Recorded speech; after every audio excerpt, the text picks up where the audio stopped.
Have you ever wondered what happens when the puppet cuts its own strings? When the bird finally slips out of the hunter's snare, it doesn't end with a sigh of defeat. No, that's when the real game begins. The moment you refuse to be controlled, you awaken something far more dangerous than obedience: desperation. Manipulators don't walk away quietly. They mutate, they adapt, they sharpen their smiles into daggers hidden beneath velvet words. Their kindness a new kind of weapon. I've seen it, I've lived it. It starts with silence, the kind that feels too heavy, too rehearsed, a silence that isn't peace, but preparation. Like a spider weaving its web in the shadows, patient and precise, they wait for your guard to slip, for your heart to soften. On the surface, they seem calm, agreeable, even supportive, but don't be fooled. Behind every nod, behind every polite smile, lies a new strategy, a darker intention. When they can no longer control you directly, they shift their aim. They don't need your compliance anymore. They want your reputation. They spin tales, distort truths, plant doubts like seeds in the minds of anyone who will listen. You see it happening, and a part of you aches, not because you want them back, but because you realize how fragile trust can be when poisoned by the whispers of a desperate soul. This is the trap they lay, to make you fight back so they can paint you as the villain, to lure you into the same games you fought so hard to rise above. And in those moments, the temptation is real, to shout your truth from the rooftops, to claw back the image they're trying to destroy. But that's exactly what they want.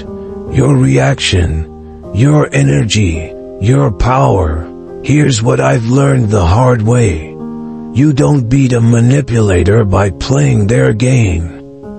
You win by refusing to play at all. You win by living so undeniably true to yourself that their lies can't breathe in the light of your authenticity. You win by choosing peace over drama, dignity over revenge. And yes, it's hard, it's lonely, it's unfair, but it's the only way to stay free. Every time you choose not to engage, not to explain, not to stoop to their level, you are building a fortress they cannot penetrate. You are writing a story they have no hand in shaping. And as their panic grows, as their web collapses without your participation, you will feel something stronger than anger, stronger than pride. Liberation. This is not just about recognizing manipulation. It's about reclaiming your narrative. Your story belongs to you now, not them, never again. Your name is dragged through the mud and you choose not to roll in it. Manipulators thrive on reaction. It's the gasoline to their fire. They poke, they prod, they humiliate, all while hiding behind a veneer of humor or concern. Hoping you'll crack, hoping you'll make a scene so they can point and say, "See, look how unstable they are." But what happens when you don't flinch? What happens when you stand so steady, so unbothered, that their tactics fall flat? That's when the real unraveling begins. I've stood in those rooms where laughter was meant to slice, where glances darted like knives. And believe me, it takes every ounce of restraint not to strike back. Not because you're weak, but because you understand something deeper. Real power never yells. It doesn't need to. It radiates. It commands attention without asking for it. Watching someone like Claire hold her ground, answering cruelty with calm, made me realize something fundamental. Dignity is louder than any insult could ever be. When you refuse to shrink, when you refuse to explain, when you refuse to stoop, you force the manipulator to face their own impotence. They might escalate, they might grow more vicious, more obvious. Let them. Every desperate move they make only exposes them further. The room will see it eventually. People recognize authenticity even if it takes time. And more importantly, you will see yourself, not as a victim of their cruelty, but as the unshakable force they never could break. I know it's tempting to want to correct every lie, to defend every sideways comment, to fire back with all the clever retorts burning on your tongue. But trust me, silence, when chosen deliberately, speaks louder than rage ever could. There's a certain elegance in refusing to dance to a song meant to humiliate you. It's not passivity, it's power. True strength is restraint in the face of provocation. It's trusting that your character, your work, your worth, will outlast whatever mud they try to sling. I've learned that those who rely on public shaming are often terrified of private failure. Their desperation is a mirror reflecting their own fears, not your inadequacy. Let them project, let them scramble. Your job is not to manage their insecurities.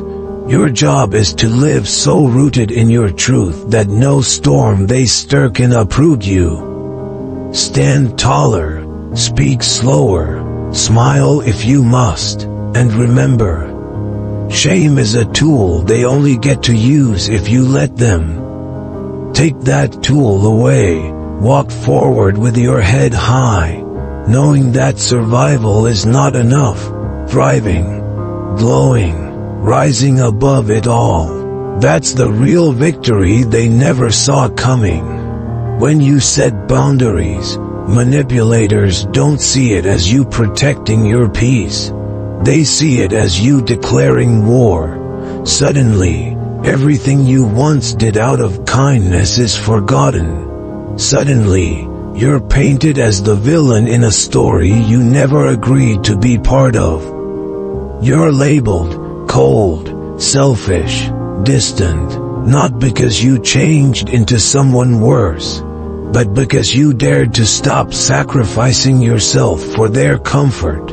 I've seen it happen time and time again, and each time, it stings a little less, because you start to realize, their opinion was never truly about you.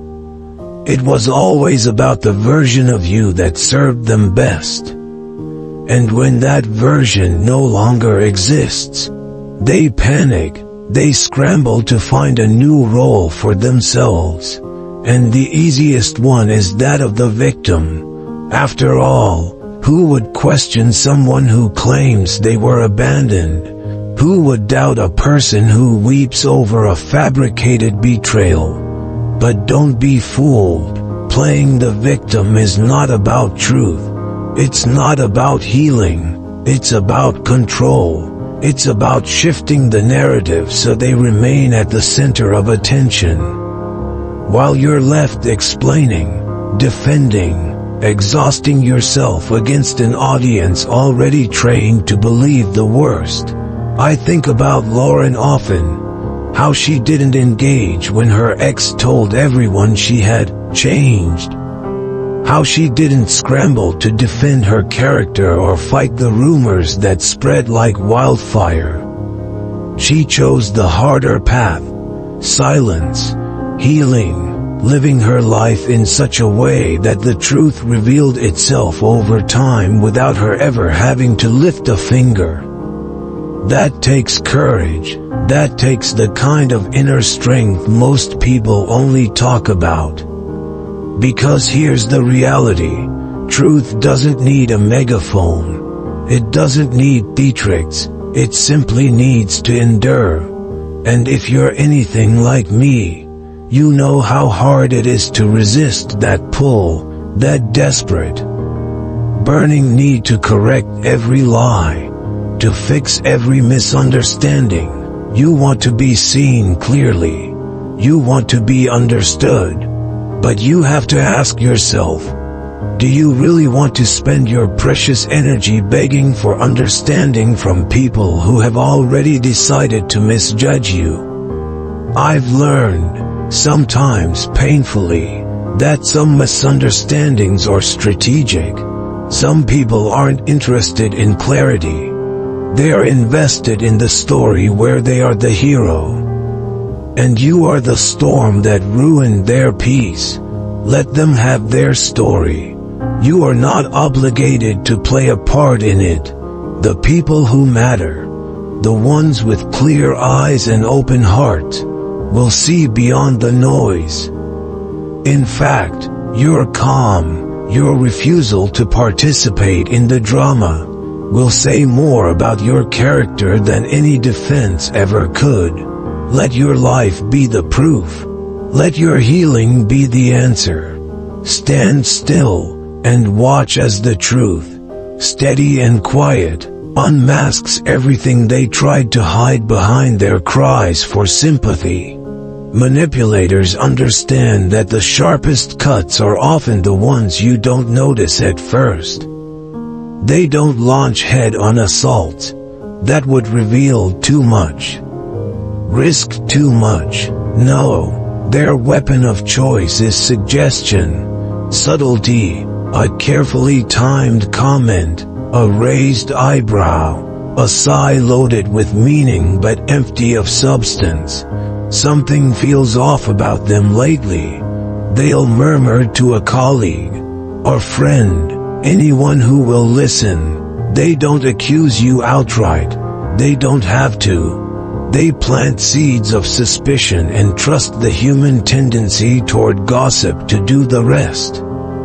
I've seen it happen up close, and it's insidious. At first, you can't even point to what's wrong. You just feel the air change.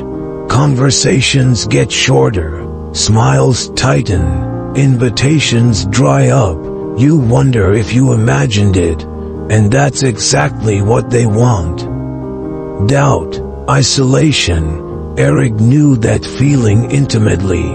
All he did was stand firm, refuse to compromise what he knew was right, and suddenly he was labeled difficult, territorial, hard to work with, not because he changed, but because he refused to be pliable.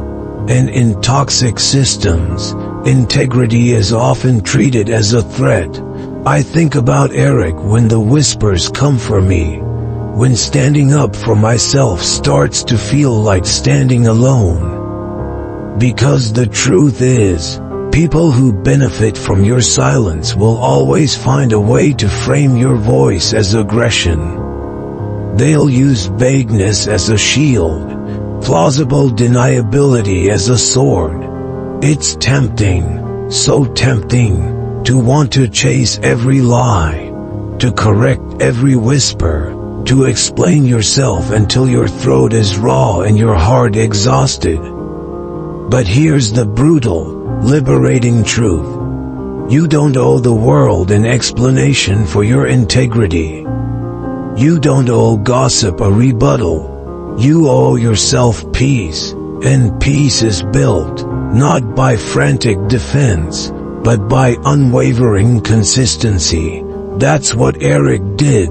That's what I strive to do. He didn't chase rumors. He didn't lash out. He showed up. He worked. He lived in a way that made the lies too heavy to sustain. Because the truth, though slower than scandal, is infinitely more enduring. When subtle sabotage strikes, Your best weapon isn't confrontation. It's patience. It's presence. It's doing your work so well, carrying yourself so steadily, that even those tempted to believe the worst have to confront the evidence of their own eyes.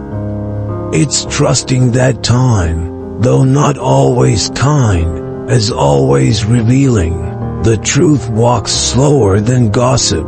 Yes, but it walks straighter. It does not stumble. It does not sway. And eventually, it catches up. Eventually, it stands where rumors collapse. So hold your ground. Stand taller when the shadows stretch longer. Your light, steady and undeniable, is already doing the work they never counted on. Let it shine. Isolation is one of the oldest tricks in the manipulator's playbook because it doesn't require force, only suggestion. They don't need to physically lock you away. They just need to shift the air around you. Make it so that others begin to back away without even realizing why. It starts small, a loaded comment dropped into a conversation, a subtle roll of the eyes after you speak, a whispered, "I'm just concerned," delivered in the right ear at the right moment. You feel it before you can name it. The space between you and others starts to stretch. Meetings grow colder. Invitations go missing. Smiles become mechanical. Conversations brittle. And you wonder, for a sickening second, if you did something wrong. But deep down, you know, this is not about who you are. It's about who they want others to believe you are.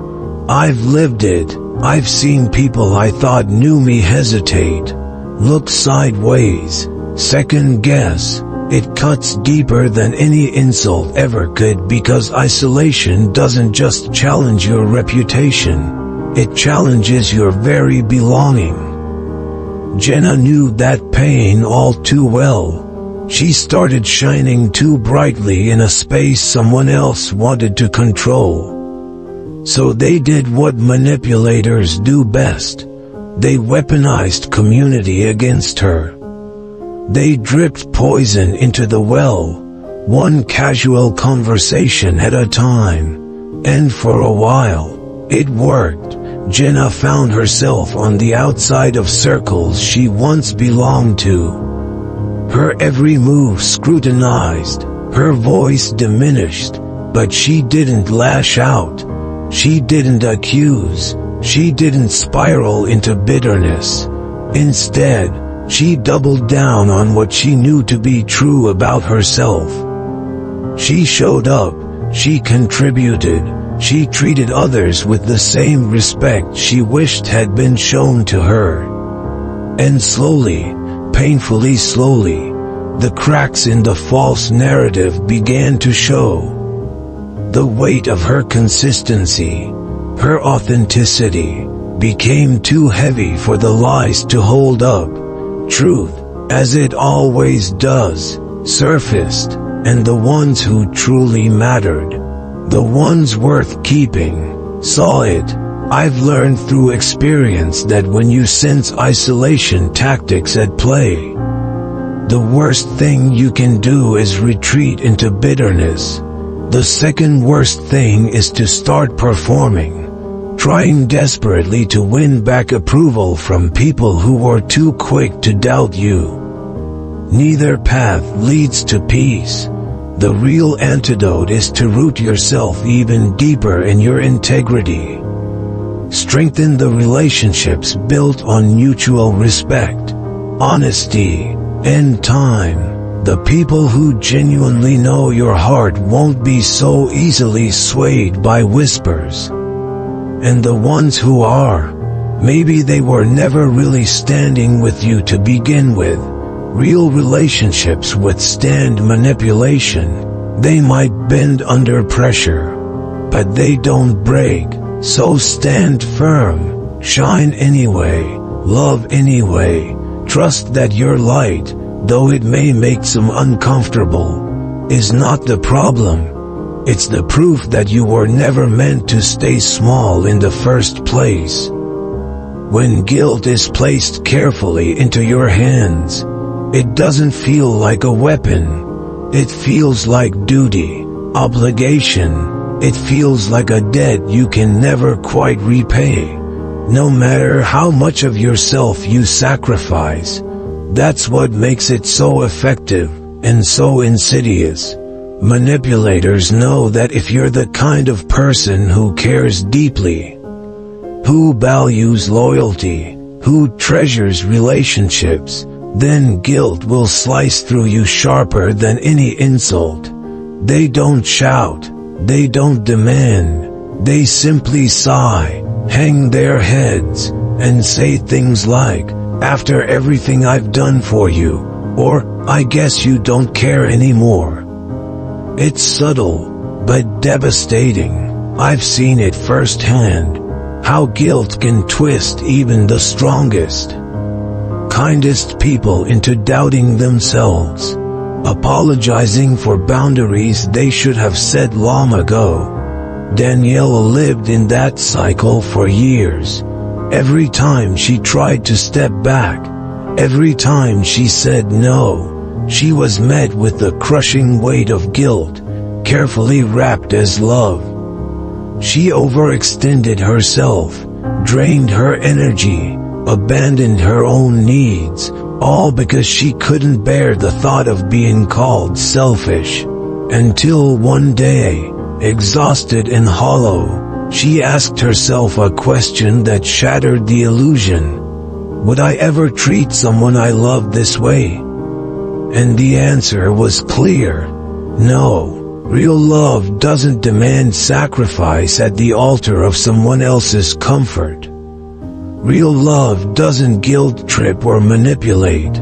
Real love celebrates your growth, even when it's inconvenient.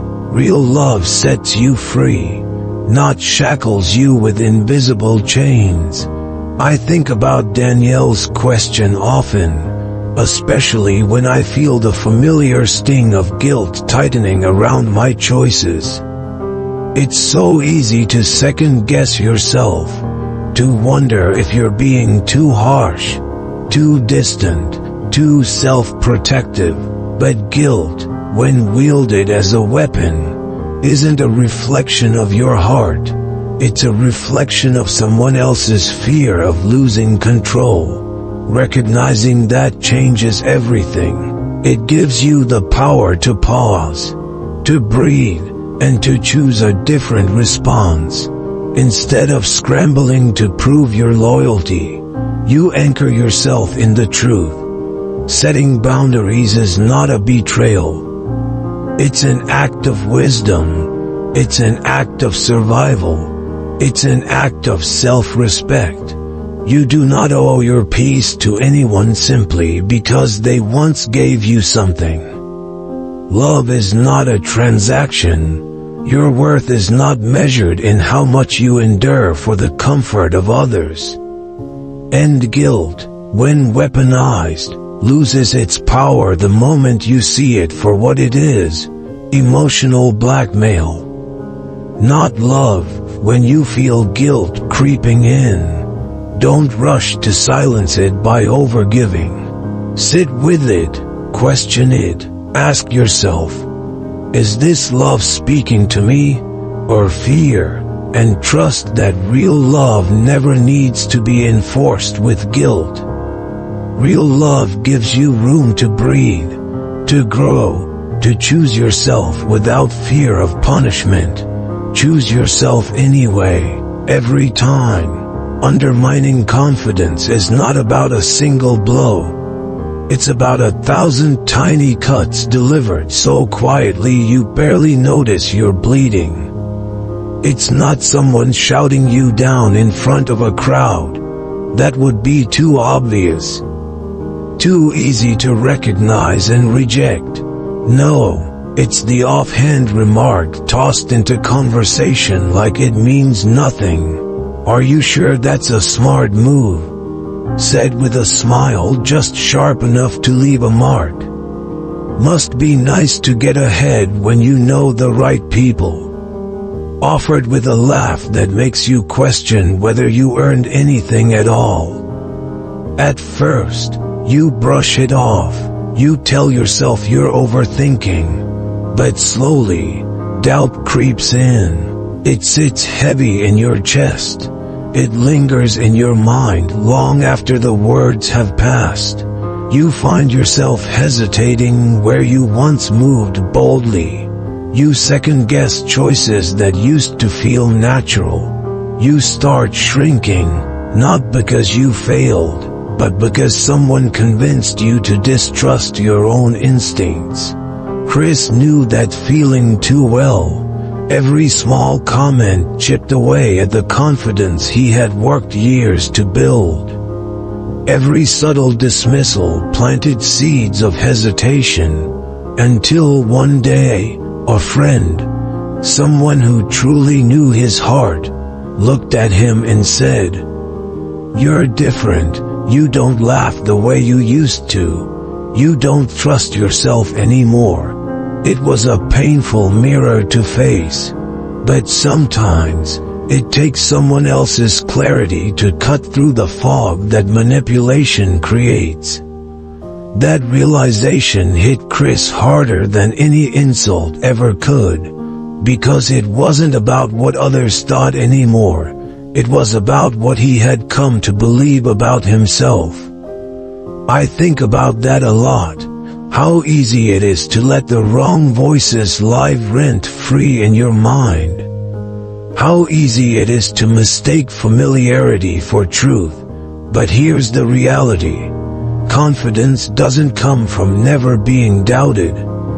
It comes from remembering who you are even when others try to make you forget. It comes from recognizing that not every opinion deserves a seat at your table. It comes from protecting your mental space with the same ferocity you would protect your home. Because what you allow to echo inside you will eventually shape how you see yourself. Surround yourself with people who remind you of your strength, not your fears. Choose relationships where encouragement flows freely, where your successes are celebrated, not undermined. And when you hear those subtle jabs, those passive-aggressive doubts, pause. Breathe, remind yourself. Their words are not your reality. Their fears are not your failures. You earned every step you've taken. You are capable of every dream you dare to chase. Never let anyone, not with a whisper, not with a laugh, not with a look, make you small again. Stand firm in who you are. That is your armor. That is your victory. Manipulators understand that the sharpest cuts are often the ones you don't notice at first. They don't launch head-on assaults. That would reveal too much. Risk too much. No, their weapon of choice is suggestion, subtlety, a carefully timed comment, a raised eyebrow. A sigh loaded with meaning but empty of substance. Something feels off about them lately. They'll murmur to a colleague, or friend, anyone who will listen. They don't accuse you outright. They don't have to. They plant seeds of suspicion and trust the human tendency toward gossip to do the rest. I've seen it happen up close, and it's insidious. At first, you can't even point to what's wrong. You just feel the air change. Conversations get shorter, smiles tighten, invitations dry up. You wonder if you imagined it, and that's exactly what they want. Doubt, isolation. Eric knew that feeling intimately. All he did was stand firm. Refused to compromise what he knew was right, and suddenly he was labeled difficult, territorial, hard to work with. not because he changed, but because he refused to be pliable. And in toxic systems, integrity is often treated as a threat. I think about Eric when the whispers come for me, when standing up for myself starts to feel like standing alone. Because the truth is, people who benefit from your silence will always find a way to frame your voice as aggression. They'll use vagueness as a shield, plausible deniability as a sword. It's tempting, so tempting, to want to chase every lie, to correct every whisper, to explain yourself until your throat is raw and your heart exhausted. But here's the brutal, liberating truth. You don't owe the world an explanation for your integrity. You don't owe gossip a rebuttal. You owe yourself peace, and peace is built, not by frantic defense, but by unwavering consistency. That's what Eric did. That's what I strive to do. He didn't chase rumors. He didn't lash out. He showed up. He worked. He lived in a way that made the lies too heavy to sustain. Because the truth, though slower than scandal, is infinitely more enduring. When subtle sabotage strikes, your best weapon isn't confrontation. It's patience. It's presence. It's doing your work so well, carrying yourself so steadily, that even those tempted to believe the worst have to confront the evidence of their own eyes. It's trusting that time, though not always kind, as always revealing. The truth walks slower than gossip, yes, but it walks straighter. It does not stumble, it does not sway, and eventually, it catches up. Eventually, it stands where rumors collapse. So hold your ground, stand taller when the shadows stretch longer. Your light, steady and undeniable, is already doing the work they never counted on. Let it shine.